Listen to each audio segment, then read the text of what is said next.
7월 20일 코로나19 감염병 정례 브리핑 시작하겠습니다. 아직 환자 증가세가 눈에 띄게 누그러지지 않고 있는 가운데 비수도권에서 환자 발생이 증가하는 경향이 있습니다.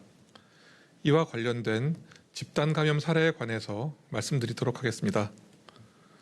5월 이후에 비수도권에서 주점 관련 집단 발생은 총 38건 1,781명으로 사례당 47명 이상 확진자가 발생하였습니다. 이 중 단란주점 관련 집단 사례가 18건 1,055명으로 가장 많이 발생하였고, 유흥주점 12건 460명, 일반주점 8건 266명의 순으로 확진자가 발생하였습니다.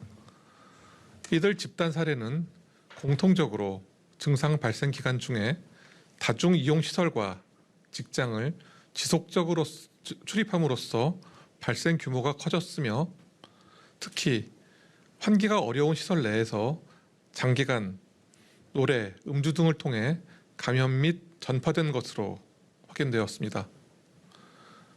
비말 발생이 용이한 시설을 이용할 때에는 평소보다 철저하게 방역수칙을 준수해 주시고, 조금이라도 증상이 있을 시에는 되도록 방문을 자제해 주시고, 부득이하게 시설을 이용할 때에는 머무는 시간을 짧게 해주실 것을 당부드립니다.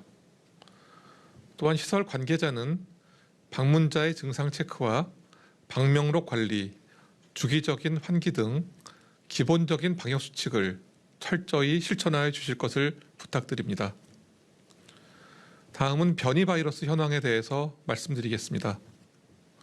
금주부터 변이 바이러스 현황은 주요 변이 숫자에서 유형별 검출률로 제공하는 것으로 정보 양식이 일부 변경되었습니다.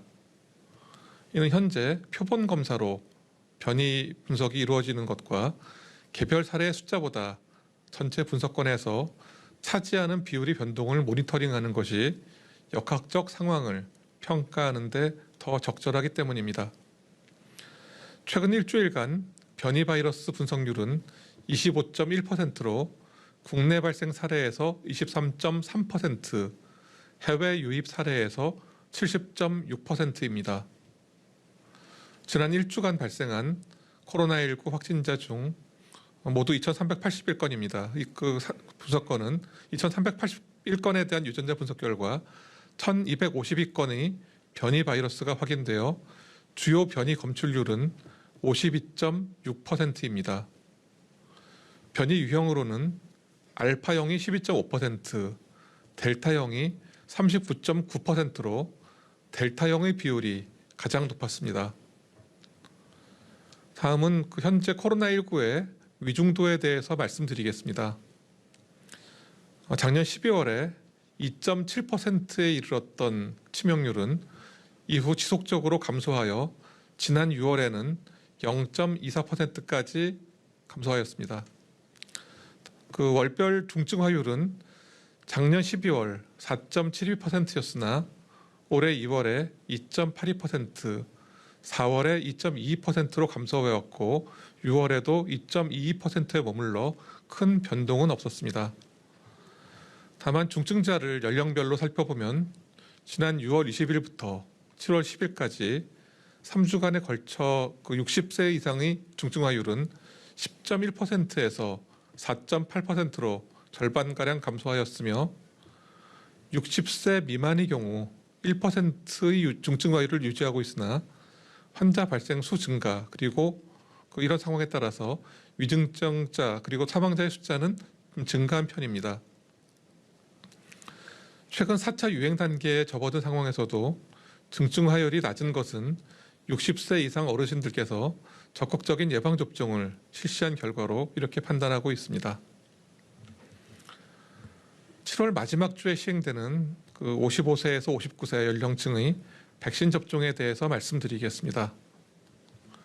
7월 26일부터 31일까지 시행되는 예방접종은 모더나 백신으로 시행하나 서울, 경기, 인천 등 수도권 지역에서는 화이자 백신으로 접종을 시행합니다. 이는 이번 주 수요일인 7월 21일에 도착하는 화이자 백신을 2일 내 배송이 가능한 수도권 지역으로 배정하여 예약하신 모든 분들이 다음 주 월요일부터 접종을 받으실 수 있도록 조정한 것입니다. 다만 모더나 백신만 접종하는 251개소의 위탁 의료기관의 경우에는 수도권 지역이라 하더라도 모더나 백신으로 접종하게 됩니다. 또한 43개소 사업장에서 이루어지는 자체 접종은 7월 27일부터 화이자 백신으로 접종을 시작합니다. 8월에 시행되는 50대 대상 예방접종에도 모더나와 화이자 백신이 사용될 예정이며 관련 세부 내용이 확정되는 대로 추가 안내를 드릴 예정입니다. 아울러 50세에서 52세 연령층에 대한 사전 예약이 7월 20일 20시부터 21일 18시까지 실시됩니다. 개통 직후의 시간대에는 많은 사람들이 일시에 접촉해서 누리집의 접속 지연 현상이 발생할 수 있습니다. 사전 예약 대상자께서는 개통 직후의 시간대를 피해 예약하여 주시기를 당부드립니다. 또한 오늘 사전 예약 대상자가 아니신 분들은 개통 직후 시간대에는 누리집 접속을 가급적 피해서 대상자분들께서 원활하게 예약할 수 있도록 협조하여 주시기 바랍니다. 7월 21일 20시부터 7월 24일 18시까지는 50세에서 54세 연령층 전체가 예약이 가능합니다. 어제 예약을 시작한 53세에서 54세 연령층의 경우 오늘 정오 기준 81만여 명이 예약을 완료하셔서 현재 예약률은 53.9%임을 알려드립니다. 백신 수급 상황에 대해서 말씀드리겠습니다. 개별 계약된 화이자 백신 186만여 회분이 7월 21일 수요일 인천공항에 도착합니다. 이로써 화이자 백신은 7월에 약 400만 회분이 도입 완료되며 잔여 물량은 향후 순차적으로 도입될 예정입니다. 최근 들어서 코로나19의 위험을 경시하는 분위기가 있어 이에 대해서 특별히 말씀드리고자 합니다. 우리 사회는 오랜 기간 코로나19를 접하면서 모르는 사이에 익숙해져 있는지 모르겠습니다. 그러나 코로나19는 결코 가벼운 질환이 아닙니다.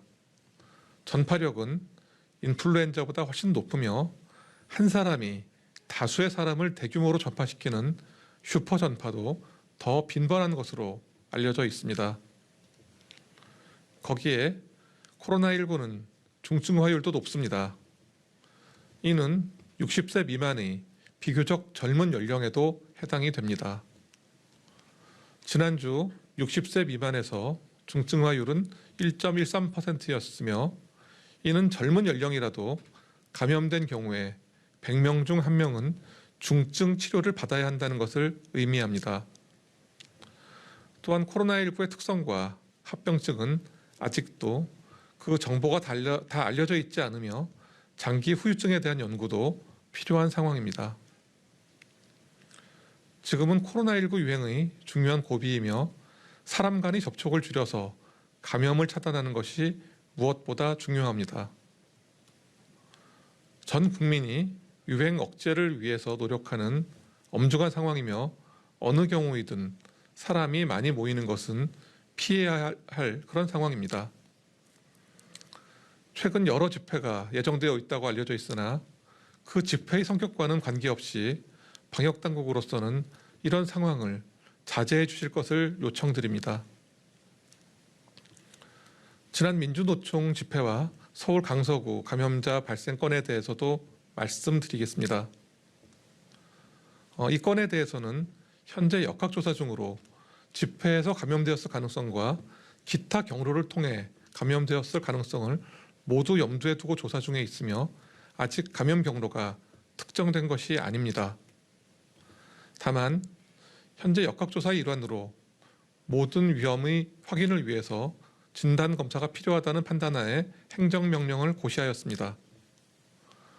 민주노총에서 진단검사에 적극 협조하겠다는 의사를 빠르게 밝혀온 것을 환영하며 이를 차질 없이 이행하여 주실 것을 촉구드립니다.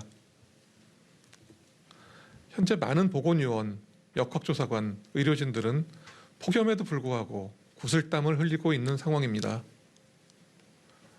이미 지칠 대로 지친 이들이 조금이라도 휴식을 취하며 다시 힘을 낼 수 있도록 협조해 주실 것을 간절히 요청드립니다. 또한 지금은 계절적으로 강한 폭염이 발생하는 시기입니다. 마스크 착용 등의 수칙을 지키는 것이 무척이나 불편하고 부담스러울 수 있다는 것도 잘 이해하고 있습니다. 그렇지만 사람이 많이 모이는 곳을 방문하실 때에는 덴탈 마스크와 같은 가벼운 마스크라도 써주시면 이는 예방에 도움이 됩니다.